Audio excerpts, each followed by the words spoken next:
એ આપણે તો કીધું જ છે કે એક એરો રાખવાનો. પેલો એક પુસ્તક આપણે એમ કીધું હતો કે એક એરો રાખવાનો.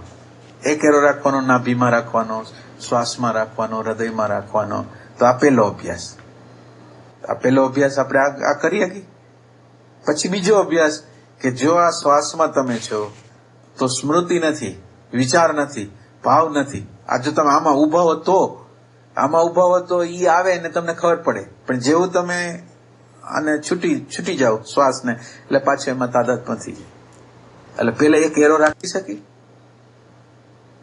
એક એરો એટલે શું છે ખબર છે? હોવાપણું. આપણે અંદર અત્યારે કોઈ હાજર નથી.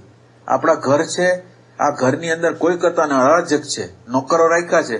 Emotional centre, intellectual centre, instinctive centre, moving centre, બધા સેન્ટરો છે. હાયર સેન્ટરો છે, લોઅર સેન્ટરો છે. આ બધા સેન્ટરો છે. પણ આ સેન્ટરો છે એનો ઉપયોગ આપણે કરવાનો છે. અને ઉપયોગ કરવાને બદલે અત્યારે કોઈ હાજર નથી એટલે નોકરો પોતે માલિક થઈ ગયા છે. એટલે આપણે હવે આ નોકરો જે માલિક થઈ ગયા છે તો આપણે આપણી અંદર જે માલિક છે એને ખાલી હાજર કરવાનો છે. માલિક છે હુઈ ગયો છે, એને ઉઠાડવાનો છે કે ઉઠ. ખાલી જો ઘરમાં બેસ એટલે ઘરમાં બેસે, જે માલિક હોય ઘરમાં બેસે એટલે નોકર તો વ્યવસ્થિત જ થઈ જાય ને. શું કરવાનું હોય બીજું?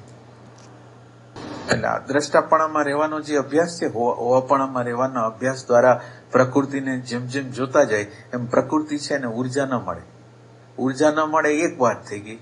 ઉર્જા એક વસ્તુ નથી મળતી એટલે એ બિચારું એમનેમ થઈ ગયું. હવે એમનેમ થઈ ગયું પછી ઈ પોતે આખું ખુલે. હવે એને ઉર્જા તો મળતી નથી, ઉર્જા મળતી નથી. અને હવે એને જે વાત કરવી છે એ વાત સાંભળવા વાળો કોક આવી ગયો છે.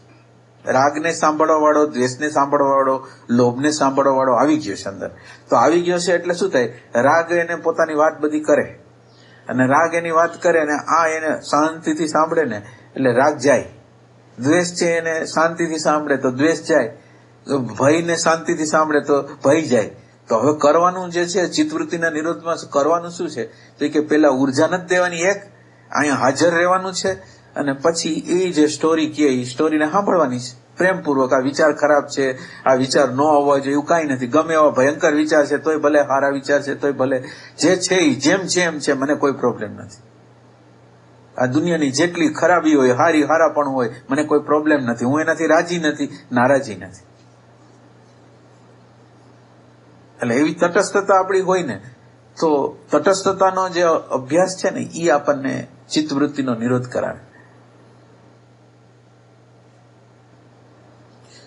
નિરોધની અંદર કઈ વસ્તુને દબાવવાની નથી, પણ બધી વસ્તુને ખોલવાની છે. બધી વસ્તુને ખુલવા દેવાની છે. એ એના પૂરા ફોર્મમાં ખુલી જાય ને એટલે જવાની. અત્યારે આપણે જે કરી છે એ દબાવવાનું કરી છે. આ એને ફૂલ એનું અંદરનું આખું મટીરિયલ છે ને એ આખું આપણી સામે પ્રગટ કરી દી. એવું આપણે આ કરવાનું.